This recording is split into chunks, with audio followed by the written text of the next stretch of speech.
तेरे राम जय राम जय जय राम।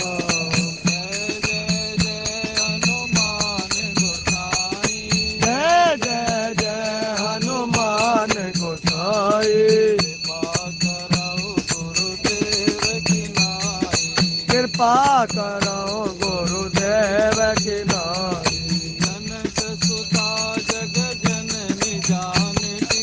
जनक सुता जग जननी जानकी। अतिशय प्रिय करुणा निधान। अतिशय प्रिय करुणा निधान की। आके युग पद कमल मनावहु। आके युग पद कमल मनावहु। आके युग पद कमल मनावहु। जासु कृपा निर्मल मति पावहु। सब पर परम प्रकाशक जोई। सब पर परम प्रकाशक जोई। राम अनादि अवधपति सोई। ताहि बजिए मन तज कुटलाई। राम बजे गति कही नहीं पाई। करिए नवीन से है मम स्वामी। राम नमामि नमामि नमामि। राम नमामि नमामि नमामि। राम नमामि नमामि नमामि। निज मन मुकर सुधार।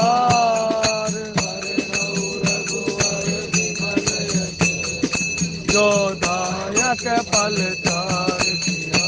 हरे राम जय जय राम। प्रभु राम जय जय राम।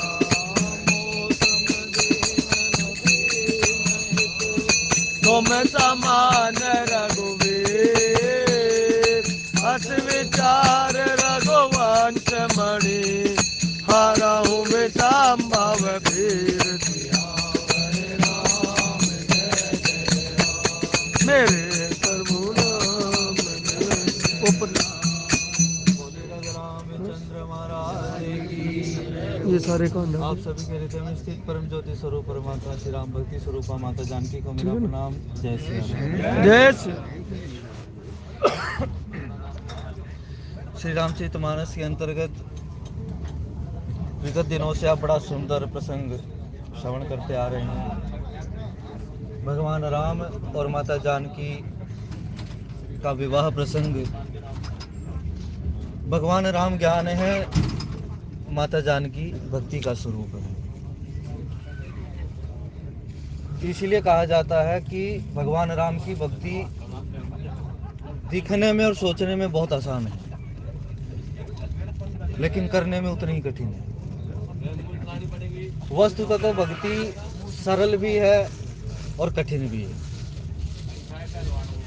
क्योंकि कोई भी मार्ग एक तरफा नहीं हो सकता, और आध्यात्म में तो वन वे है ही नहीं।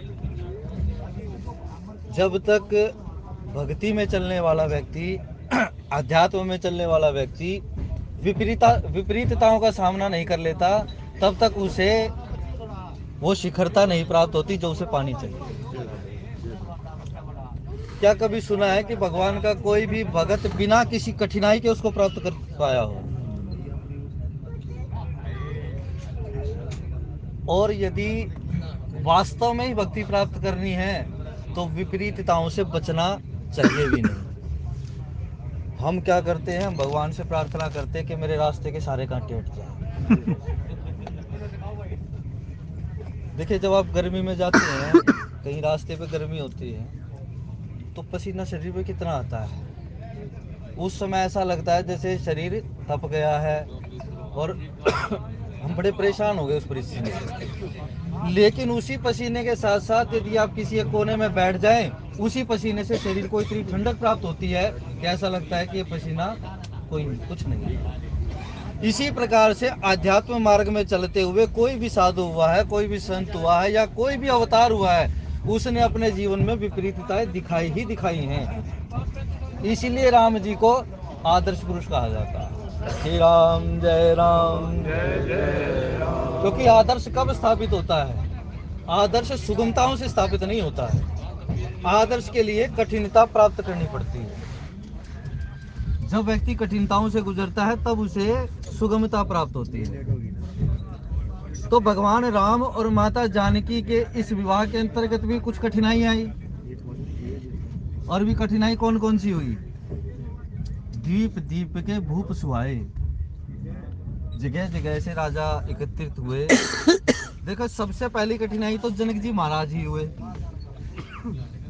क्योंकि जनक जी महाराज कह देते हैं कि मैंने जो कठिन प्राण, और कितनी बार आया, कम से कम 4 बार 4 लोगों ने ये बात कही है कि इतना कठिन प्रण जो है वो जनक जी महाराज ने ले लिया।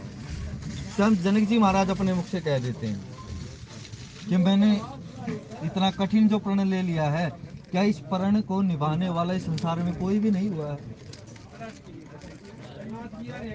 तब जो उस कठिनता को तोड़ने वाला है वो तो चुपचाप बैठता है, लेकिन जो उसके साथ वाला है उसे उतावलापन हो जाता है। लक्ष्मण जी महाराज को उतावलापन हो गया, लेकिन राम जी को जो कठिनाई दूर करनी थी वो शांत भाव से बैठे हुए हैं। इसलिए जब विचार किया जाता है किसी विपत्ति के अंतर्गत तो बड़ा शांत भाव से किया जाता है। कई बार हमारे अंदर इतनी उद्विग्नता हो जाती है, इतने उद्वेलित हो जाते हैं हम कि हमें विचार करना ही नहीं सूझता कि हमें करना क्या चाहिए। हमारे साथ बैठा हुआ व्यक्ति कहते तो तुम्हें ये करना चाहिए, वो बड़ा तपाक से उत्तर दे देता है और हम उसके विचार के अंतर्गत चल पड़ते हैं। हमारा अपना विचार क्या रहा, अपनी सूझता क्या रही इसमें। तो लक्ष्मण जी महाराज वो उतावलापन है इसके अंतर्गत, लेकिन राम जी वो संयम है जिसके कारण भक्ति प्राप्त होती है। कहा सुनिपन सकल भूप अभिलाषे भटमानी अतिशय मन माखे। जब जनक जी महाराज का ये प्रण सुना तो द्वीप द्वीप से जो राजा आए हुए थे सभी के मन में विचार हुआ, अभिलाषा जाग गई ये बात। क्योंकि प्रण कौन ठानता है? जिसको ये पता होता है कि प्रण टूटेगा। भगवान शंकर का जो धनुष है वो परशुराम जी महाराज ने जनक जी महाराज को दिया। जनक जी महाराज कोई सीता जी के पिताजी का नाम जनक नहीं है, ये उपाधि है जनक। इनका नाम था शीरध्वज। और जब वो धनुष इनके पास रखा है तो परशुराम जी ने दिया, और ये पूर्व में बता चुके हैं कि इसी धनुष के कारण तुम्हारा उद्धार होगा, तुम्हारी नगरी का उद्धार होगा और संसार का भी उद्धार होगा। जनक जी महाराज के मन में विचार था, उनके पूर्वज ने बात बताई हुई थी। तो जनक जी महाराज को ये हुआ कि इस धनुष को जो तोड़ देगा, वास्तव में जानकी उसी के पास जानी चाहिए जो क्रोध का अतिक्रमण कर सकता हो। भक्ति उसी के पास जा सकती है जो क्रोध का अतिक्रमण कर सकता हो, लेकिन जो अपने क्रोध पर संयम नहीं पा पाया है उसको भक्ति कभी प्राप्त नहीं हो सकती। दुर्वासा जी को कह देते हैं ना कि अति क्रोधी थे, किसी को भी श्राप दे देते थे, लेकिन दुर्वासा का अर्थ क्या होता है? जो दुर्वा मात्र खाता हो, जिसने संसार में किसी अन्न का भक्ष्य ही ना किया हो, उसको कहते हैं दुर्वासा। जिसका भोजन ही दुर्वा हो, जिसे हम घास कह देते हैं ना, जाड़े कह देते हैं लोकल भाषा में। इस दुर्वा जो गणेश जी को चढ़ता है, इस दुर्वा का भोजन केवल मात्र वो करते थे। और फिर भी जब गोपियों ने जमुना तट पर उनको भोजन खिलाया तो भी वो निराहारी कहे जाते हैं। कृष्ण जी न कुछ खाते हुए भी सब कुछ के आहारी हैं, लेकिन दुर्वासा जी सब कुछ खाते हुए भी निराहारी। तो भक्ति उसी के पास जा सकती है जो कठोर प्रण का अतिक्रमण करने वाले की शरण में जा सकता है। इसलिए अध्यात्म में कभी इस मार्ग से टलना नहीं चाहिए, कठिनताओं से कभी डरना भी नहीं चाहिए। सभी वहां पहुंचे। तम की धर ही धनु मूड ने पे उठे उठई न चलई लजाई, मन हो पाई बट बाहुबल अधिक अधिक बरुआई। भाटों ने कहा कि ये स्कूल की परंपरा चलती आ रही है कि ये इनके संरक्षण में रहता है। और कोई लोग कह देते हैं ना कि रावण और बाणासुर आए नहीं इस स्वयंवर में। यहाँ साफ साफ गोस्वामी जी ने लिखा है कि त्रिभुवन के, उससे पहले कह देते हैं ना कि भाई श्री राम जय जय राम। श्री राम जय राम। इसी में गोस्वामी जी ने लिखा है कि रावण और बाणासुर जैसे जो शिव भक्त, परम शिव भक्त थे, वो भी उस शिव के उस क्रोध रूपी धनु का अतिक्रमण नहीं कर पाए। अब ये जानना चाहिए कि क्रोध जो शिव का भजन करते हैं उसके अंदर क्या आ जाता है, और शिव के भजन का अतिक्रमण कौन कर सकता है। इसीलिए यहाँ पर भी उत्तरकांड मात्र में नहीं, यहाँ पर भी गोस्वामी जी ने शैव और वैष्णव दोनों की समानता दिखाई है कि शिव का जो भी साधन है वो वैष्णवता से ही पाया जा सकता है। सबसे बड़े वैष्णव भगवान शंकर हैं और सबसे बड़े शैव भगवान विष्णु हैं। तब उन्होंने कहा ये जो धनुष है भाई, शिव के भगत भी नहीं तोड़ पाए इसको, और जब इसको कोई नहीं तोड़ पाया तो इसको तोड़ेगा कौन। कहते भूप सहस दस एक ही बारा, 10,000 राजाओं ने एक ही बार। रामायण में और रामचरितमानस में दोनों में इसका अलग अलग वर्णन है। यहाँ पर राजसभा में रखा गया धनुष को, लेकिन वाल्मीकि रामायण में बताया गया है कि जब विश्वामित्र जी राम जी और लक्ष्मण जी को लेकर आए हैं तो वहां उस महल के उसी प्रांगण में जनक जी महाराज को उनके बालकों के दर्शन होते हैं और विश्वामित्र जी से उनका परिचय होता है, आपसी परिचय। और उसी समय जो धनुष को लेकर आ रहे थे सेवक, उस धनुष को देखते ही जनक जी महाराज ने उनका परिचय करवाया और बालकों ने वही खेल खेल भरी राम जी ने उसको उठाया और वहीं पर उसको कंचा चढ़ा दी।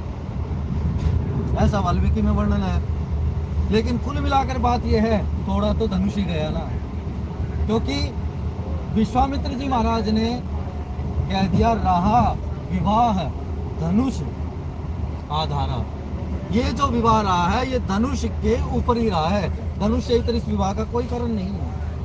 अब कितना भी तुम मंडप सजाओ, धनुष तो टूट ही गया और राजा राम हुए जानकी जी के पति। 10,000 राजाओं ने इकट्ठा उस धनुष को उठाना चाहा, कैसे? अब 10,000 राजा उसको कैसे उठाएंगे? 10,000 राजा इसे ऐसे उठाएंगे कि जनक जी महाराज के महल का प्रांगण बहुत बड़ा था। वाल्मीकि रामायण में भी नहीं है, अध्यात्म रामायण में और कदम रामायण में इसका वर्णन है कि जैसे ही कोई राजा उसके पास चलता है तो भगवान शंकर का एक तरह से क्रोध है वो, और क्रोध की कोई सीमा नहीं होती है, इसीलिए क्रोध बढ़ता ही चला जाता है। जब कोई व्यक्ति क्रोधी हो, जब किसी को गुस्सा आया हुआ हो ना, तो आप उसको 2 बातें बोल दे, उसका गुस्सा और ज्यादा बढ़ जाता है। ऐसे ही जो अभिमानी राजा क्रोध के पास जाते हैं, क्रोध रूपी उस धनुष के पास जाते हैं, तो वो धनुष उन्हें और भी बड़ा दिखता है। और यहाँ पर साफ साफ गोस्वामी जी ने लिखा है कि वो सारे राजा अभिमान के भरकर ही उस धनुष के पास गए। लगे उठावन टरई नटारा, उसको उठाने लगते हैं लेकिन वो धनुष उठता नहीं है। डगई न शंभु सरासन कैसे। अब शंभु सरासन, सर का मतलब होता है धनुष, सर का एक मतलब होता है धनुष में, और सर का एक मतलब होता है सरोवर। तो भगवान शंकर के मन रूपी सरोवर का पार कौन पा सकता है?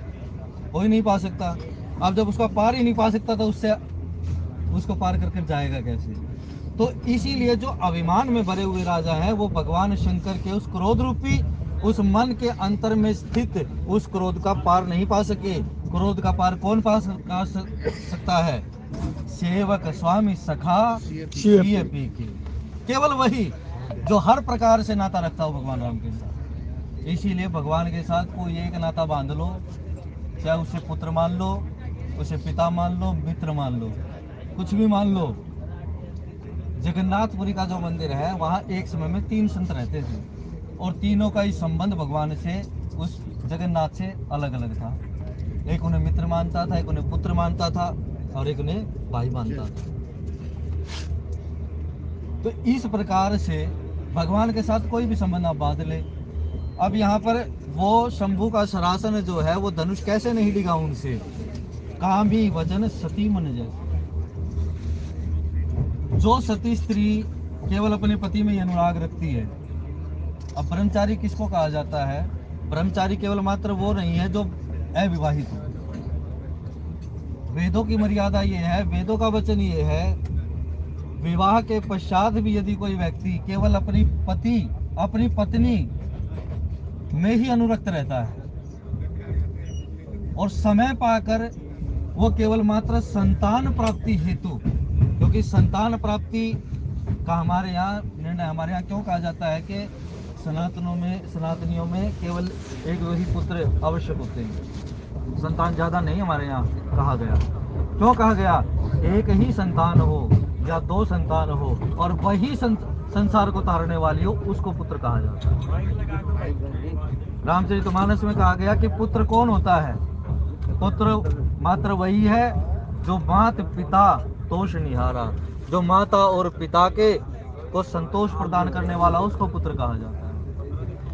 जो इस संसार के उपकार के लिए और अपने पितरों के ऋण को उतारने के लिए केवल संतान, मर्यादित रूप से संतान उत्पन्न करता है, उसको ब्रह्मचारी कहा जाता है हमारे यहाँ। ब्रह्मचारी अविवाहित नहीं होता मात्र। तब कहा कामी वचन सती मन जैसे। इस प्रकार से वो भगवान शंकर का धनुष जो है उनसे नहीं डिगता, जिस प्रकार से एक सती स्त्री किसी कामी पुरुष के वचनों से चलायमान नहीं होती।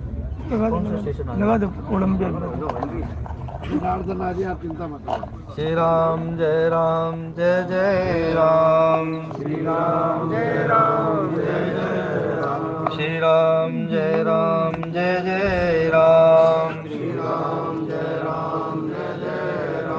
सब नृप भये जोग उपहासी, जैसे बिनु विराग सन्यासी। ये छोटे छोटे सूत्र रामचरितमानस में दिए गए हैं कि स्त्री का जो स्वभाव है वो कैसा होना चाहिए, स्त्री का व्रत कैसा होना चाहिए और पुरुष का भी व्रत कैसा होना चाहिए। जहां सती वचन आ जाता है वहीं पर ब्रह्मचारी भी वचन आ जाता है। वाल्मीकि जी ने भगवान राम के साथ संवाद में ये कहा है,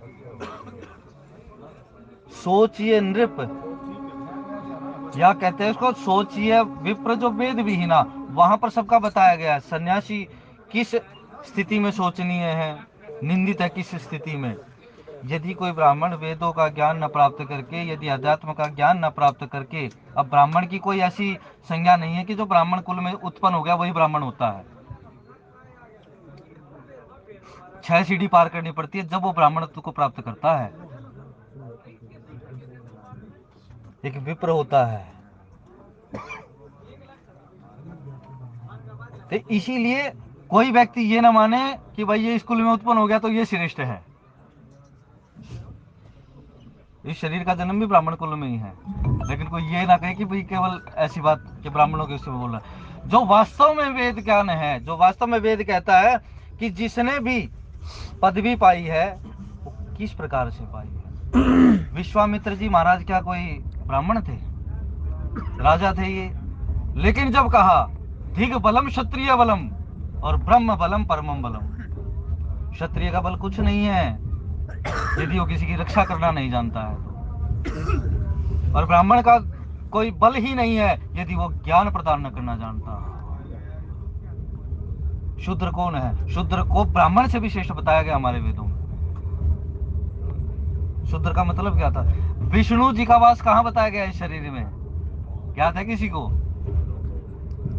कितनी कथाएं सुनी है तो विष्णु जी का, और एक बार नहीं पता नहीं कितनी बार इसका वर्णन किया गया है। स्वयं हमारे यहाँ भगवान नारायण का वास हमारे पैरों में बताया गया है। इसीलिए माता लक्ष्मी भगवान नारायण के चरण दाबती रहती हैं। श्री राम जय राम। मैंने पहले भी वर्णन किया है, जो स्त्री शयन से पहले अपने पति के 2 मिनट भी चरण दबाए, बीमार की अवस्था में नहीं, स्वाभाविक रूप से, उस घर से लक्ष्मी का वास कभी जा नहीं सकता। भाई ये बात लिख लेना, क्यों बताया गया है। तब कहा तरई न शंभु सरासन कैसे, कामी वचन सती मन जैसे। जिस प्रकार से कामी पुरुष के वचनों से सती स्त्री का मन नहीं चलायमान होता। सब नृप भये हुजोग उपहासी, जैसे बिन विराग सन्यासी।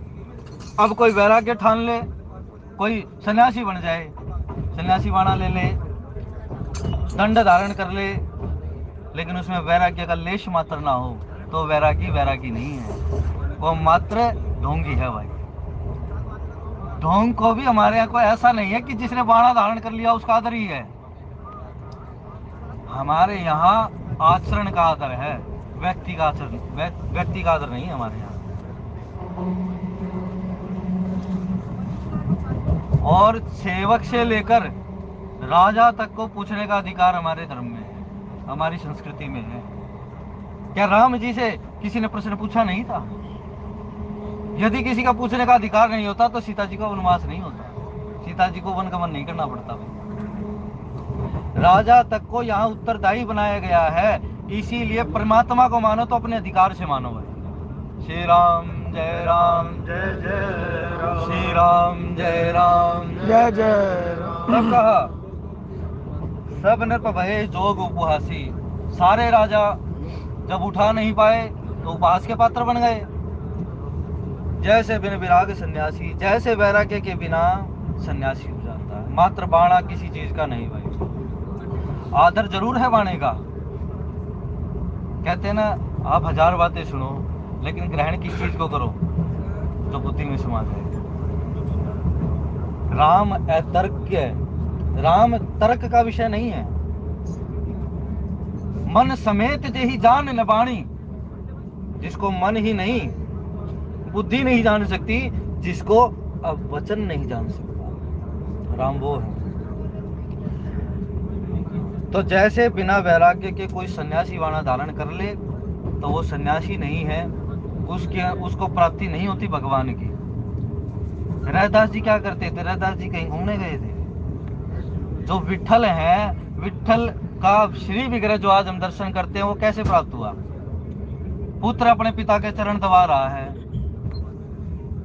केवल सेवा ही तो कर रहा अपने पिता की। उस मात्र पितृ भक्ति के कारण ही विठल उसके पास आकर प्रकट हो जाते हैं और पूछता है कौन हो आप? बोले मैं विठल हूं। उन्होंने बताया मैं भगवान हूं। बोले थोड़ी देर खड़े हो जाऊंगा। बोले कहाँ खड़ा हूं? एक ईंट पकड़ी और फेंक दी। ईंट को विठल कहा जाता है। वो ईंट फेंक दी, बोले ये ईंट है, इस पर खड़े हो जाओ। और भगवान उस ईंट पर खड़े हो जाते हैं और खड़े रहे पूरी रात। पुत्र अपने पिता की सेवा करता रहा जब तक पिता को नींद न आई। तो भगवान उससे प्रसन्न हुए और वहीं पर उसी रूप में, उस पत्थर रूप में स्थित हो गए महाराज। उनको विठल कहा गया। इसीलिए कहा जाता है भगत के वश में है भगवान। आप कोई भी सेवा धारण कीजिए, भगवान का भजन करना है करो, नहीं करना मत करो, इतनी भी छूट है हमारे यहाँ। जो सेवा ले ली उस सेवा को पूरा निभाओ निष्ठा के साथ, तो भगवत प्राप्ति। कीर्ति विजय वीरता भारी, जैसे चाप कर पर्वत हारी। कहते कीर्ति विजय वीरता भारी, कीर्ति विजय और भारी वीरता, यानी वीरता का अभिमान। चले चाप कर पर्वत हारी, इन सबको वे धनुष के हाथों पर्वत हार कर चले। एक धनुष ही तो था छोटा सा। लक्ष्मण जी महाराज को तो धनु ही दिखती है जो बालक खेलते हैं। कैसे ऐसी धनी बालपन तोड़ी। तब तो आपने कुछ रोष नहीं दिखाया जब बालपन में हमने इतनी छोटे छोटे धनुष तोड़ दिए महाराज। तो लक्ष्मण जी महाराज को तो वो दिखती है क्योंकि वो अपनी सेवा में रुकते हैं, इसलिए उनको कोई चीज बड़ी नहीं दिखती। कंदुक कंदुक इव ब्रह्मांड उठावा, मैं गेंद के समान इस ब्रह्मांड को उठाकर घुमाकर फोड़ सकता हूँ महाराज। इतना भी लक्ष्मण जी महाराज अपनी सेवा के बल पर कह देते हैं तो महाराज सेवा में कितना बल नहीं होगा। कर्म 3 प्रकार के होते हैं, 3 प्रकार से करने चाहिए कर्म। एक आप काम करने जा रहे हो, एक वो कर्म आपका सेवा हो जाए, और फिर तीसरा वही कर्म आपका पूजा हो जाए। जब कर्म को निष्ठा के साथ किया जाता है तो वो सेवा हो जाती है, और जब उस सेवा को निष्ठा के साथ किया जाता है तो वो पूजा हो जाता है। इसीलिए भगवान ने कहा, क्यों कहा गीता में, कितनी सूक्ष्म सी बात है। सर्वधर्मान परित्यज्य माम एकम शरणम व्रज, अहम त्वाम सर्व पापेभ्यो मोक्षयिष्यामि मा शुचः। कर्मण्येवाधिकारस्ते माँ फलेषु कदाचन। तेरा अधिकार कर्म करने में है, इसलिए कर्म किस हिसाब से करने चाहिए कि वो सेवा बन जाए। और फिर कहते हैं सब कुछ मुझे अर्पण कर। तो भाई सेवा तो अर्पण करने की आवश्यकता ही नहीं बनती। भगवान को पूजा अर्पण करने की आवश्यकता बनती है क्या? पूजा अर्पण नहीं की जाती भगवान को। आखिर में क्यों कहते हैं आवाहनम न जानामि विसर्जनम यद पूजितम मया देव क्षमस्व परमेश्वर। मैं आपको बुलाना भी नहीं जानता, आपकी पूजा नहीं जानता, आपको भेजना भी नहीं जानता। इसी प्रकार जिस प्रकार से आपकी पूजा हुई उसी को प्राप्त करके महाराज मुझे क्षमा करें। तो ये पूजा का ये कर्म की गति है भाई, बड़ी सूक्ष्म। तीन प्रकार से कर्म होते हैं। ये सारे उस धनुष के हाथ छोड़कर चले गए। शीहत भये हार ही राजा बैठे निज निज जाई समाजा। अपनी श्री को यानी अपनी कीर्ति को हारकर सारे राजा वहां पर बैठ गए और हाथ पटकते हुए अपने अपने स्थान पर बैठे। निपन विलोक जनक अकुलाने बोले वचन रोष जनुसाने। दीप दीप के भूपति नाना आए सुनी हम जोपन ठाना। देव धनुष धरी मनुष्य शरीरा विपुल वीर आए रणधीरा। इतनी कठिनता को देखकर, इतनी विपरीतता को देखकर जनक जी महाराज का मन उद्वेलित हुआ और उन्होंने कहा कि दीप दीप से राजा यहाँ पर आए, लेकिन जो मैंने प्रण ठाना था, जो मैंने प्रण लिया था, जो मैंने इच्छा जताई थी उस इच्छा को कोई पूरी नहीं कर सका। कौन कौन पूरी नहीं कर सका? अब इच्छाएं कहाँ कहाँ पर पूरी होती है? संसार में भी इच्छा पूरी तो मानते हैं हम भाई, क्योंकि जनक जी महाराज ने राजा ही तो बुलाए थे और राजा तो कहीं का भी हो सकता है। 21 लोकों के राजा वहां पर उपस्थित हुए किस लिए? केवल भक्ति को प्राप्त करने के लिए। और भक्ति प्राप्त किसको हुई महाराज? शुद्ध ज्ञान को प्राप्त हुई, शुद्ध ज्ञान के समर्पण को प्राप्त हुई। शुद्ध ज्ञान का समर्पण क्या है? भगवान राम ने जब उठे धनुष के लिए उससे पूर्व गुरु की आज्ञा हुई। धनुष के पास चले हैं तब गुरु की आज्ञा प्राप्त हुई, और जब धनुष तोड़ा है तो गुरु की आज्ञा प्राप्त हुई। इसीलिए ज्ञान कितना हो जाए, गुरु के प्रति समर्पण आवश्यक है। श्री राम जय राम जय जय राम, श्री राम जय राम जय जय राम। जब तक गुरु के प्रति निष्ठा नहीं है ना तो कुछ कामयाबी नहीं है। तब भगवान के अंदर जिज्ञासा जगी और जनक जी महाराज ने कहा देव धनुष धरी मनुष्य शरीरा विपुल वीर आए रणधीरा। इस राज सभा में देवता भी आए हैं, मनुष्य भी आए हैं, राक्षस भी आए हैं। सारे कैसे आए हैं? मनुष्य का रूप धारण करके। अब देवताओं को क्या जरूरत पड़ी थी कि भाई मनुष्य का शरीर धारण करें?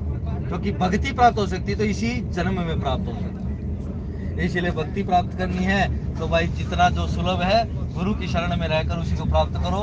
भगवान की सेवा करो, कर्म को पूजा बनाओ तो भक्ति अवश्य प्राप्त होगी। ज्यादा आडंबरों में भी कुछ नहीं है, केवल भगवान का भजन करो भाई। आज की कथा यहीं तक, क्योंकि बादली उतरना है मेरे को। भगवान शंकर, माता पार्वती, हनुमान जी महाराज